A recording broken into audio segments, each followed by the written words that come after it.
I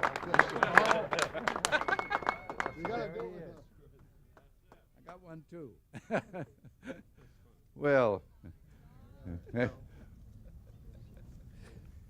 I thank you all, and I'd like to welcome the winners of the 84th World Series, the Minnesota Twins.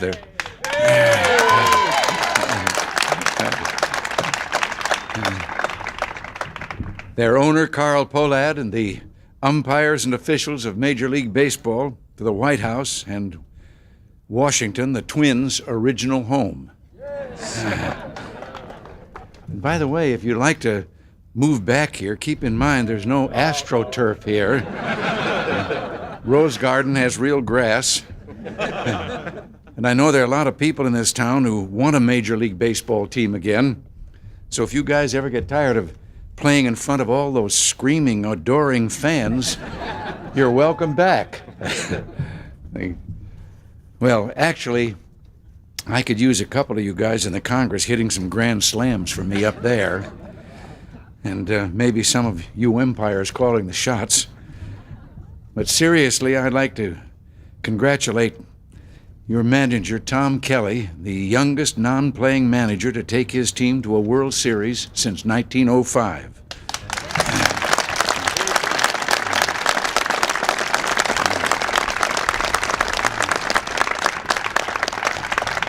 And Frank Viola, the series' most valuable player, and Gary Gaetti, the League Championship Series' most valuable player. And Frank and Gary, you two really did an outstanding job, as did all the Twins. You know, right up there until the end, there were a few skeptics saying the Twins didn't stand a chance. Well, you guys proved them wrong, winning all 4 home games, which is the way it should have been, what with your home win percentage of .691, the best of any team during the past season. That's one heck of a finish, considering the Twins were 150-1 long shots at the start of the season. But with Frank's pitching, Gary's fielding, and the hitting of Kirby Puckett and Dan Gladden, Tom Brunansky, and Kent Herbeck, your team was a shoo-in. As Kirby said after the final victory, you're number 1 in the whole world.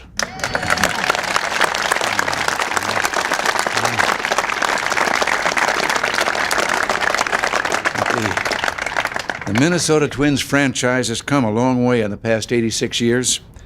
It started out as the Washington Senators, won the 24 World Series, lost in the 25 and 33 series, moved to Minnesota in 61, lost the 65 series, and finally ending up with a thrilling 7th game victory in front of 55,376 decibel-shattering fans. You know, one sportscaster announcing those games proclaimed, "Forget the decibel meter. How about the Richter scale?" Or as second baseman Steve Lombardozzi said, "I wish all the fans that were out there tonight could stand in my shoes and feel the exhilarating feeling. It is beyond description." Well, Steve, I'm not sure those fans didn't feel a bit of the exhilaration. I know they felt the thunder. And you know, all this talk about baseball, I got to get in the game somehow myself here with a story. I set a record in baseball, in Major League Baseball. I wasn't playing. I was a sports announcer. I was doing a telegraphic report game of the Cubs and the Cards. Billy Jerkis at the plate, 9th inning, this game tied up.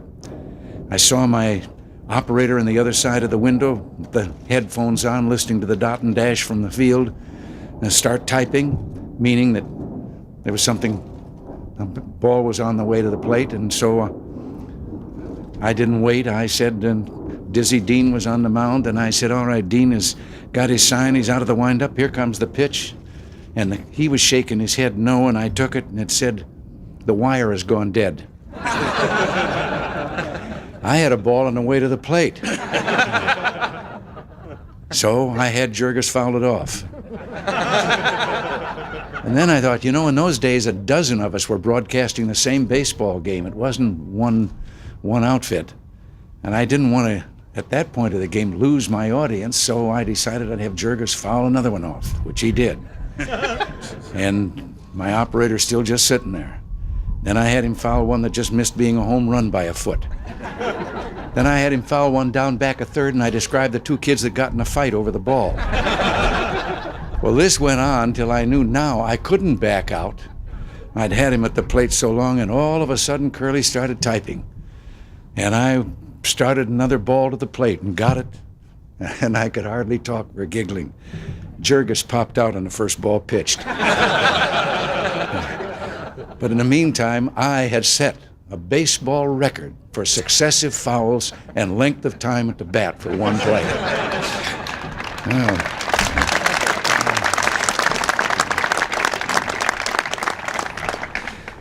Well, you know, this is the true essence of sportsmanship, what has taken place here. The World Series saw two teams competing right down to the ninth inning of the seventh game. And it's reflected in, I think, in St. Louis manager Whitey Herzog's statement, "We got to the seventh game of the World Series. If I could do that for the next 10 years, I'd be satisfied." Well, the Cards just might do that, considering they're the only team to play in the World Series 3 times in this decade. And to reach this playoff, the Cardinals had to overcome the immense talent of 3 great teams, the Mets, the Expos, and the Giants. I'd like to think the Cardinals were winners in their own way. They made no excuses, and they accepted their defeat with class.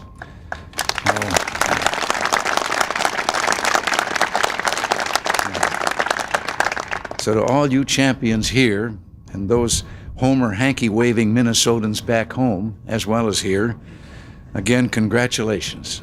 Steve Lombardozzi no longer needs to worry about hearing the term Twinkie anymore. The Minnesota Twins are the world champs. So good luck, champs, and God bless you all.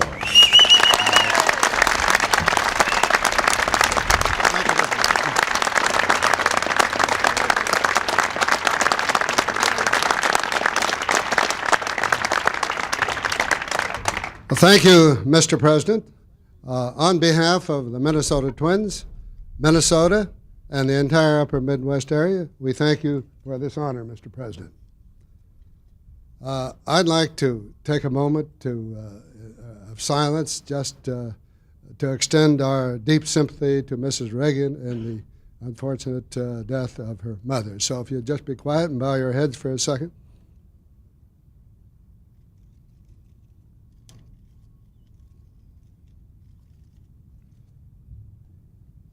I hope, Mr. President, you will extend our best to Mrs. Reagan. I will. You know, there used to be an old saying around Washington. Washington is noted for being first in war, first in peace, and you could always depend on the senators to finish last.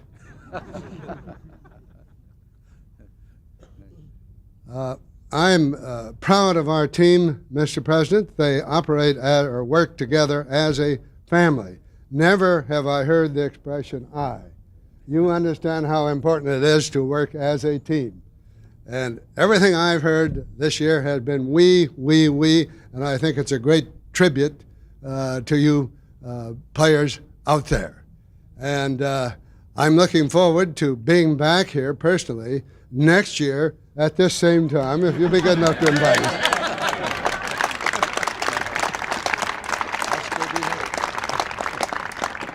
Now, I can remember Mr. Reagan when he used to, Mr. President, I should say, announce at WHO in Des Moines. Yes. I was brought up in Valley Junction. You probably never heard of that. Oh, yes. Now known as West Des Moines. They changed the name, and they're trying to get the name now changed back to Valley Junction. So that's because I guess I was there or something. Well, anyway, thank you again, Mr. President, for inviting us. And as I say, we'll look forward to next year.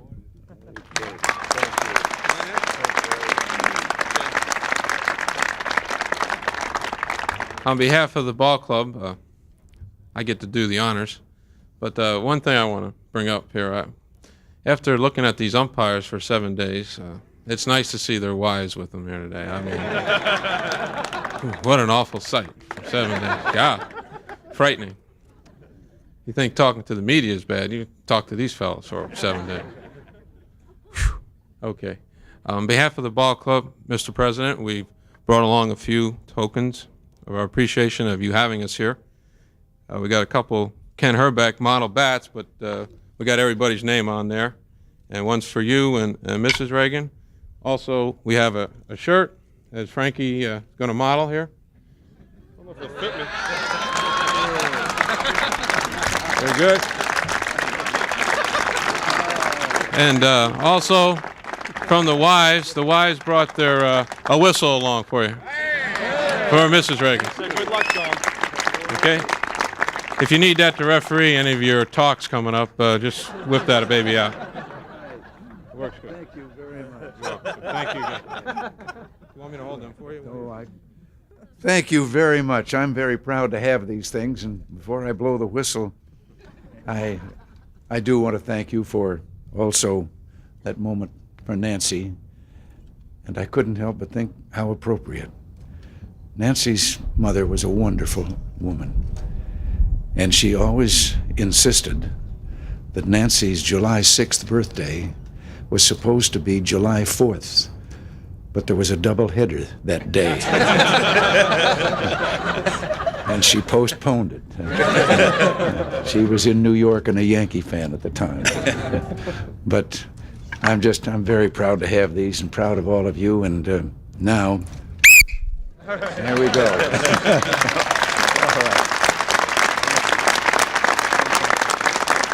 I'll tell Nancy.